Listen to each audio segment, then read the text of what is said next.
A war of wills is currently underway in Northeast Houston between an impassioned group of residents in the 5th Ward, Mayor Sylvester Turner, and Union Pacific Railroad at the center of some serious allegations.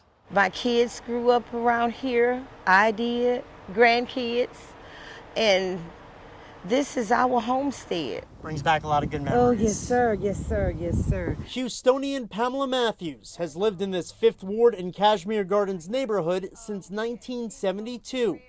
She says to uproot her deep history here would be devastating. This is all we have. This is all we know. We vested what we had in this place, period.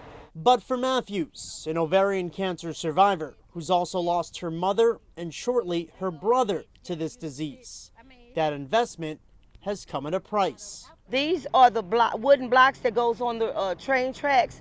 They were treating them in this particular yard right here. After years of questions about unsafe practices used by Union Pacific Railroad, this community now has some troubling answers. Had we known the dangers and just simple fun out of the rain. The city of Houston says recent Health Department and EPA soil and attic testing dating back to 2019 have linked creosote and cancer-causing dioxins to more than 100 homes sitting on a chemical plume around the Union Pacific rail yard. The result has been several cancer clusters that have ravaged a long-standing Black and Latino neighborhood. I hope justice, for one. You can't bring these people back that are passed on. You can't. If you could, I'd take that instead. Matthews and fellow resident Sandra Edwards are using their voice to fight back.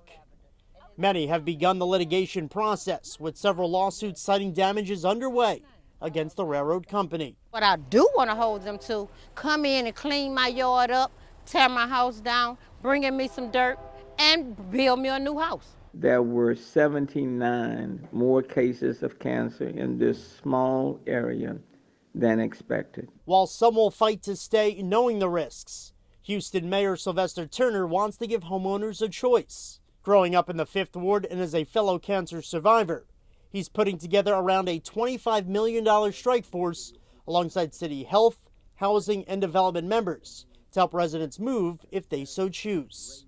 But where the funding will come from has yet to be determined.